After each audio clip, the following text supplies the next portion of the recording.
भारत के केंद्रीय शिक्षा मंत्री धर्मेंद्र प्रधान के आज इस्तीफा होने के बाद कांग्रेस कार्यालय में खुशी की लहर देखने को मिला और नगारों के साथ इस्तीफे को खुशी मनाते दिखा। यह श्रेय जीत का श्रेय बिहार के युवाओं छात्रों को मिला। इन तमाम बातों पर चर्चा करने के लिए हमारे साथ हैं अरुण पाठक, डॉक्टर सत्येंद्र कुमार और कमलदेव शुक्ला जी, के.डी. शुक्ला जी। इन तमाम सवालों से चर्चा करेंगे। सर, किस तरह देखते हैं धर्मेंद्र प्रधान के इस्तीफे को? देखिए, ये सरकार का बिल्कुल नाकामी नाफेलियत दिखता है हमको।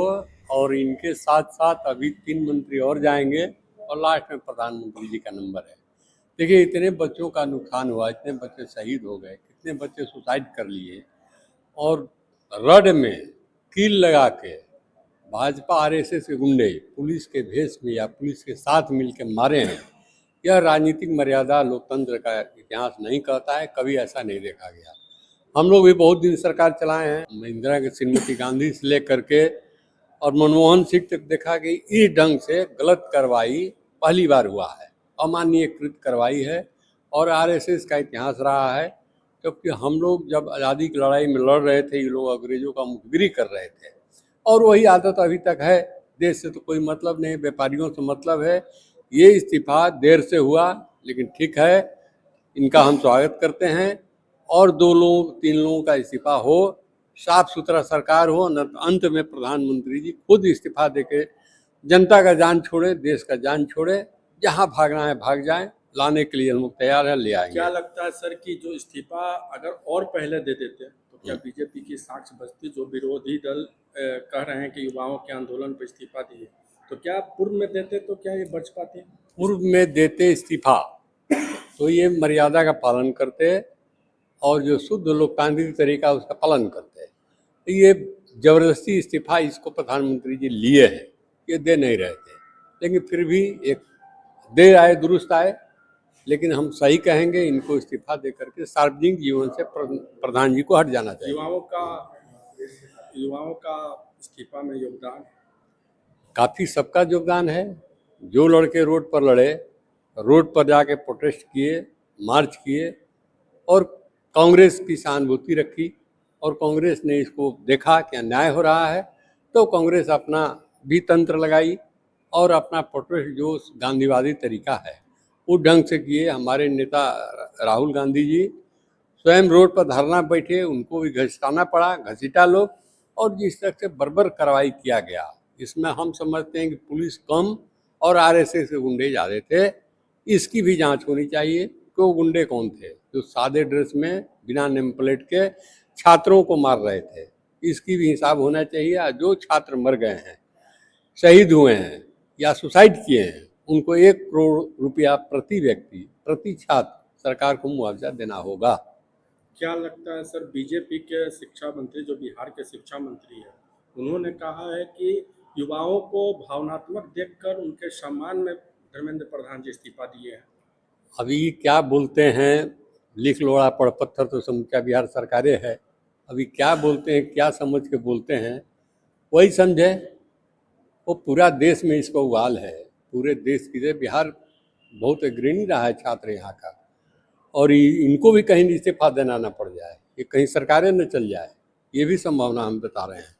इन लोग क्या बोलते हैं, कब क्या कहेंगे, अब यही लोग समझते हैं। भाजपा में तो आधा से बढ़ी निरक्षर हैं, आधा से बेसी, क्योंकि मोदी जी खुद निरक्षर हैं, तो निरक्षर को खोज के लाते हैं। तो इनके बोलने पर हम कोई प्रतिक्रिया देना नहीं चाहते हैं। मिथिलेश तिवारी जी शिक्षा मंत्री हैं, रहें, कितना दिन तक रहते हैं देखा जाएगा। सत्येंद्र जी कह रहा था कि आप एक अधिवक्ता भी हैं, कानूनी ज्ञान भी रखते हैं।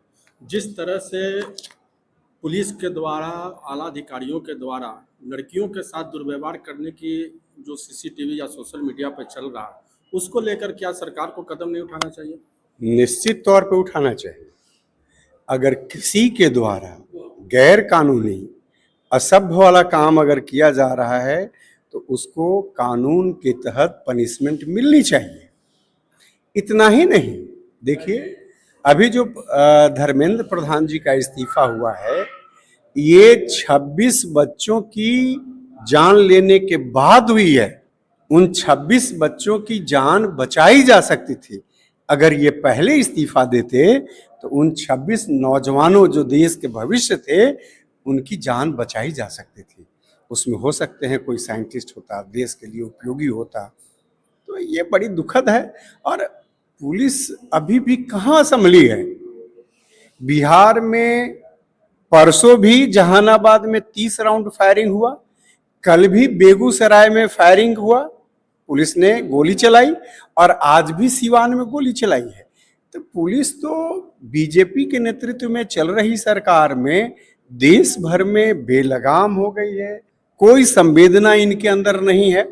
ये तो अब मजबूरी हो गया है, मजबूरी हो गया तो इस्तीफा दिया इन्होंने। बीजेपी आरोप लगा रही है कांग्रेस में कि छात्रों के आंदोलन में कांग्रेस राहुल गांधी राजनीति की रोटी सेक रहे हैं। नहीं, राजनीति क्या है? इसका मतलब है कि इन बेवकूफ़ों को राजनीति का अर्थ नहीं मालूम है। राजनीति क्या है? राज्य की नीति। जहां राज्य की नीति से अलग मन की नीति अगर किसी की चलने लगेगी, संविधान के विरुद्ध अगर चलने लगेगी, तो हमारा क्या कर्तव्य है एज ए पॉलिटिकल पार्टी? इन विद्यार्थियों के साथ, इन स्टूडेंट्स के साथ लगातार पिछले 10 वर्षों से अन्याय हो रहा है, संविधान विरुद्ध काम हो रहा है। तो हम कब तक चुप चुप बैठे रहें? हम छात्रों के साथ हैं और राजनीति के तहत हैं। पहले राजनीति का क्या अर्थ होता है, इन बेवकूफों को पढ़ना लिखना समझना चाहिए। ये अनपढ़ इंटायर पॉलिटिकल साइंस वाले के नेतृत्व में जो काम कर रहे हैं, उनको इस बात का ज्ञान होना चाहिए। राजनीति का अर्थ होता है राज्य की नीति। तो राज्य मतलब संदर्भ यहाँ है देश की नीति। तो हम देश की नीति के साथ क्यों नहीं रहे? हम रहेंगे और हम सही कर रहे हैं, ये गलत कर रहे हैं। देश की नीति के साथ नहीं, मन की नीति के साथ अपने हैं, जो मन में आ रहा है सो कर रहे हैं। तो राहुल जी ठीक कर रहे हैं, कांग्रेस ही ठीक कर रहे हैं। कांग्रेस एकदम छात्रों के साथ है, छात्रों के साथ देश में अन्याय हो रहा है। हम लोग पूरे मुस्तैदी के साथ स्टूडेंट विंग के साथ हैं। के शुक्ला सर, आपसे ये जानना था, जो भी छात्र प्रशासन जो है एफआईआर हुआ, लोगों को उठाए, सीसीटीवी फुटेज जांच की, संदिग्ध लोग हों या सामाजिक तत्व हों, उनको उठाया गया। क्या लगता है वैसे पुलिसकर्मी को नहीं उठाना चाहिए? महिला पुलिसकर्मी होने के बाद भी जेंट्स पुलिसकर्मी द्वारा महिला छात्र के साथ जो दुर्व्यवहार किया गया, हरकत की गई, उसको लेकर क्या सरकार को यह कदम नहीं उठानी चाहिए? एकदम उठानी चाहिए और उठाना पड़ेगा। आप देखे होंगे माननीय राहुल जी ने जो लास्ट में 3 मांगे रखी, 3 या 4 मांगे, उसमें पहला मांग था धर्मेंद्र प्रधान जी का इस्तीफा, आज वो हो गया। दूसरा मांग था कि जो छात्रों के साथ अन्याय हुआ है और जो भी पुलिसकर्मी, जो भी पदाधिकारी अन्याय किए हैं, उनको चिन्हित करके उन पर कानूनी कार्रवाई हो। तीसरी मांग थी कि जो छात्र आत्महत्या करके मर चुके हैं, उनके परिवार को उचित मुआवजा दिया जाए। और चौथी मांग थी कि इन परीक्षाओं को संचालन करने के लिए विधि सम्मत, मजबूत और ट्रांसपेरेंसी के साथ कोई कानून बने, जिसमें यह सुनिश्चित हो, जिसमें जवाबदेही तय हो और यह घटना भविष्य में नहीं हो, ताकि हमारा देश सुरक्षित रह सके, हमारे युवा सुरक्षित रह सके, क्योंकि युवा ही आने वाले दिन में देश के भविष्य है। सर, आप कह रहे हैं कि जो छात्र मरे हैं उनको मुआवजा दे रहे हैं। सर, 1 करोड़ में क्या उनके जीवन का एक मूल्य हो गया है? 1 करोड़ उनके जीवन का मूल्य है? देखिए, सवाल यह है कि किसी भी व्यक्ति के जिंदगी का मूल्य निर्धारित नहीं किया जा सकता, लेकिन मुआवजा क्या होता है? Something is better than nothing. जब सब समाप्ति हो चुका है, तो जो बचा हुआ उसका शेष परिवार है, उसको जीवन यापन करने का एक सहारा मिले, उस सहारा है। मुआवजा उसके जान की भरपाई नहीं है, बचे हुए उसके परिवार के सदस्यों का एक लाठी है, एक सहारा है, जिससे अपने जीवन बसर करने में उसे सुविधा हो सके, सहायता मिल सके। अब रही बात कि आने वाले दिन में हम चाहते हैं कि जिस ढंग से बेशर्मी के साथ मोदी जी ने धर्मेंद्र प्रधान जी का इस्तीफा करवाया, थोड़ी सी भी सरकार में शुचिता होती, राजनीतिक नैतिकता होती, तो from first day Dharmendra Pradhan जी का इस्तीफा हो जाना चाहिए। तो खैर ठीक है, 11th आवर में इन्होंने इस्तीफा किया और यह छात्रों का विजय है। और कांग्रेस पर जो बीजेपी के लोग आरोप लगा रहे हैं कि छात्र आंदोलन को प्रभोग करके कांग्रेस ने ऐसा काम किया, तो यह गलत है। हम छात्रों के हित के साथ जुड़े हुए हैं, हम देश के हित के साथ जुड़े हुए हैं। छात्रों की जो भी समस्याएं हैं, मांगे हैं, वो जेन्युइन है, न्यायसंगत है। न्यायसंगत मांग के साथ उनको मदद करने के लिए राजनीतिक दल के मुखिया होने के नाते हमारे नेता जननायक राहुल जी, वो तो अधिक कामगार के लिए लड़ते हैं, कूली के लिए लड़ते हैं।